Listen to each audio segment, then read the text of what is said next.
Alright guys, today I'm back with some news from Hobie.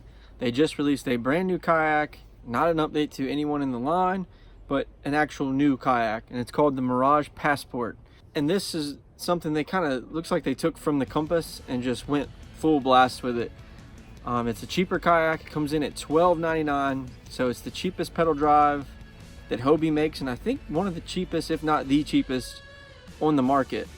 And I think this is because this is their answer to stuff like the Pelican Catch 130 with the high drive system. Since that patent ran out on their original Mirage drive, other companies have been making stuff very similar. So I think this is Hobie's way of trying to get people into like a Hobie ecosystem where they start out in a Hobie, and when they upgrade to the nicer, more expensive kayaks, they go with the Hobie. But yeah, I think that's what they're trying to get here, and I'm going to run down the specs and everything of the Passport. Okay, to start off, it's 10 foot 5 inches, 34 inches wide. Capacity is 325 pounds, weighs 65 pounds without the seat and without the drive. It weighs 75 pounds with the seat and the drive. Let's talk about those two things, the seat and the drive. The drive is not a 180 drive. It's not even the GT drive, the Glide Technology drive that's found in the Compass. This is the previous drive they're calling the Mirage Drive Classic, which is probably something very similar found in the Pelican Catch 130, like that high drive system, because that is the original Mirage Drive patent. So you're probably looking at more of like a V1 or a V2 or something like that before it was Glide Technology. As for the seat, it is a totally different seat. It's not a Vantage seat. It's something totally different than the Compass. And it's made from aluminum framing. I actually, from the looks of it, I haven't sat in it yet, but from the looks of it, I actually might prefer this seat over the Compass seat.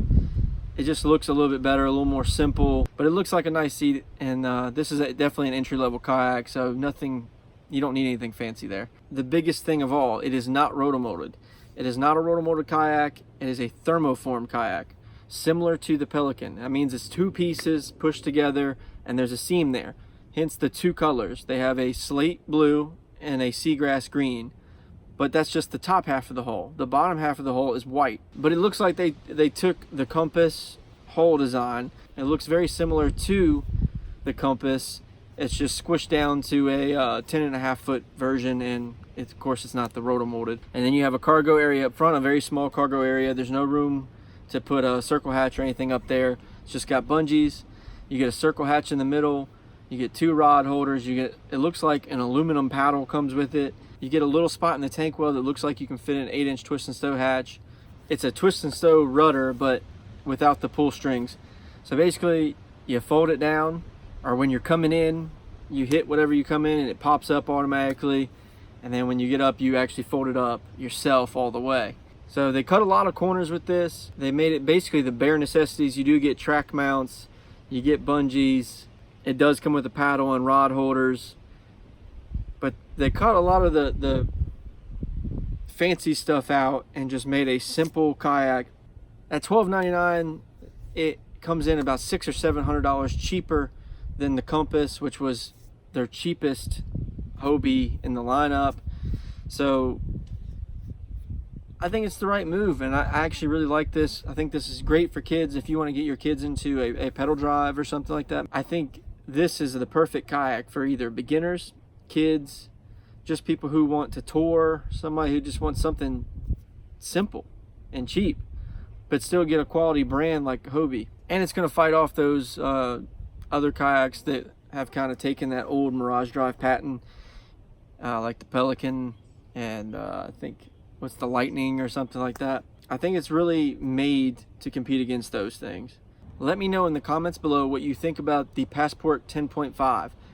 And I think that name right there is a key to future kayaks. See, they didn't say the Compass 12 or the Outback 12. When they have that number after the Revo 11, the Revo 13, the Revo 16, the Pro Angler 12, the Pro Angler 14, the Pro Angler 17, it usually means there's multiple versions of that kayak.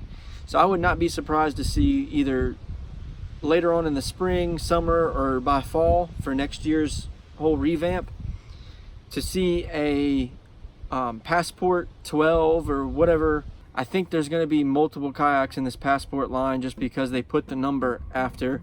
But that's just my thoughts. They're just kind of what makes sense with their naming scheme on all the other kayaks. But like I said, let me know what you think in the comments below about this Passport. Hit that like button, hit that subscribe button, and I'll see you guys in the next one.